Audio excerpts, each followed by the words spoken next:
ओम शांति। 20 जून 2025 की साकार मुरली से होमवर्क। आज की मुरली से फ्लो चार्ट को बुद्धि में रखते हुए किसी एक पॉइंट पर मनन चिंतन करके उसको धारण करेंगे। जैसे कि आज की मुरली से हम लक्ष्य लेते हैं विष्णुपुरी का मालिक बनने के लिए सच्चा ब्राह्मण बनने का पुरुषार्थ करना है। आज की मुरली से हम स्वमान लेते हैं मैं विघ्न विनाशक आत्मा हूँ। विघ्न विनाशक बनने के लिए एक बाप के साथ सर्व संबंधों के अनुभव में खो जाएंगे। जब हम सर्व संबंधों की अनुभूति करेंगे तब हम अथक रहेंगे, डबल लाइट स्थिति का अनुभव करेंगे और किसी भी परिस्थिति में हम विजय प्राप्त कर सकते हैं और खुद भी निर्विघ्न रहेंगे और दूसरी आत्माओं को अपनी श्रेष्ठ स्थिति के द्वारा श्रेष्ठ आत्मा बनने की प्रेरणा भी दे सकेंगे, अर्थात निर्विघ्न रह करके दूसरों को भी विघ्न विनाशक बना सकेंगे। तो इसी तरह आज हम विशेष प्रैक्टिकल होमवर्क ये करेंगे सच्चा ब्राह्मण अर्थात सहज योगी और सहज योगी बनने के साथ साथ मर्यादा के अंदर चलने वाला। तो आज हम पुरुषार्थ करेंगे सच्चा ब्राह्मण बनने के लिए। ये स्मृति रखेंगे मैं रूहानी यात्री हूँ। रूहानी यात्रा का आधार क्या है? रूहानी यात्रा का आधार है अंतर्मुक्ता का यान। अंतर्मुक्ता के विमान में आत्म अभिमानी स्थिति में स्थित होकर बैठ जाएंगे और साइलेंस की शक्ति के द्वारा उड़ान भरेंगे और हम बाबा के साथ मिलन मनाएंगे। जब हम प्यार से बाबा को याद करेंगे तो बाबा के प्यार की अनुभूति भी करेंगे। एक तो ये है बाबा को याद करने की विधि। दूसरी विधि बताई, ये बाबा को निरंतर याद रूहानी यात्री तभी कर सकते हैं अगर नष्टो मोहा होंगे। सर्व संबंधों का अनुभव बाप से करेंगे। एक संकल्प में भी किसी और की याद ना आए। तीसरी विधि बताई, रूहानी यात्रा तभी रहेंगे अगर हम निर्दोष दृष्टि रखेंगे। अगर हमारे मन में किसी के लिए कंप्लेंट है तो हम कंप्लीट स्थिति का अनुभव नहीं कर सकते हैं। तो आज हमें सबको विशेषताओं को देखना है, निर्दोष दृष्टि रखनी है, तब हम कंप्लीट स्थिति का अनुभव करेंगे और बाप की याद में रहेंगे। नेक्स्ट विधि बताई संबंधों का अनुभव। बाबा ही इस समय बाप टीचर सतगुरु है। पिता के संबंध से हमें विष्णुपुरी के मालिक बनने का वर्षा देते हैं, टीचर बन करके हमें ज्ञान देते हैं। इस ज्ञान को जीवन में धारण कर हम समझदार बनते हैं।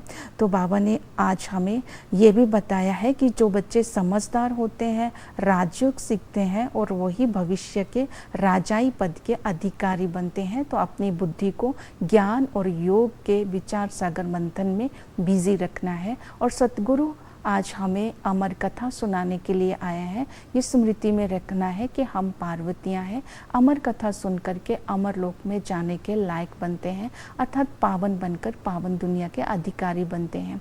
आज दूसरी विधि ये बताई है कि सच्चा ब्राह्मण वो होता है जो संपूर्ण निर्विकारी होता है। तो बाबा ने कहा पवित्र बन करके तुम्हें पवित्र दुनिया का मालिक बनना है। तो कुछ स्मृतियाँ अपनी बुद्धि में रखनी है।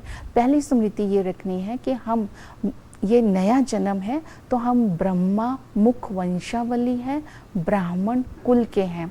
तो हमारा वंश क्या है, हमारा कुल क्या है, इस स्मृति को रखते ही पवित्रता के संस्कार स्वतः ही इमर्ज हो जाते हैं। क्योंकि हम इस संगम युग पर एडॉप्टेड बच्चे हैं। तो भाई बहन हो गए तो भाई बहन की गंदी दृष्टि जा नहीं सकती।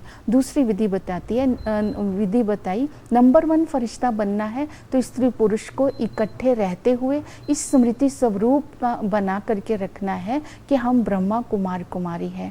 तीसरी है कर्तव्य की स्मृति। हम ब्राह्मणों के द्वारा आदि सनातन देवी देवता धर्म की स्थापना हो रही है। तो ये स्मृतियों को इमर्ज रखने से ही हम संपूर्ण निर्विकारी बन जाएंगे। फिर बाबा ने कहा चक्र को बुद्धि में फिराते रहना है। हम सो हम का चक्कर हम ही जानते हैं।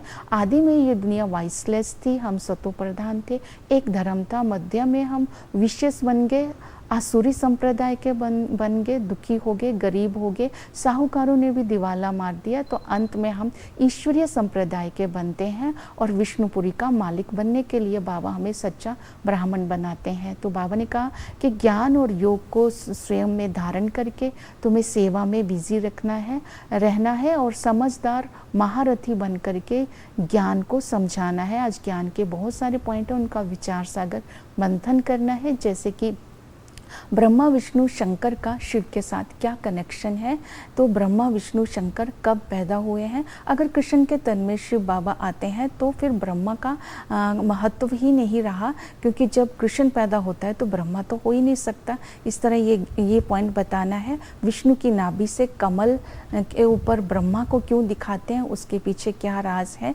इसका बाबा ने बताया ये कि ब्रह्मा के ही 84 जन्म होते हैं। नाभि से निकलना का अर्थ है रीबर्थ। तो इसलिए ब्रह्मा विष्णु शंकर के बारे में डिटेल में समझाना है। तो आज ज्ञान का विचार सागर मंथन करके जब हम ज्ञान सुनाएंगे, याद और सेवा में बिजी रखेंगे अपने आप को, तब हम संपूर्ण निर्विकारी बनेंगे और विष्णुपुरी के मालिक बन जाएंगे। ओम शांति।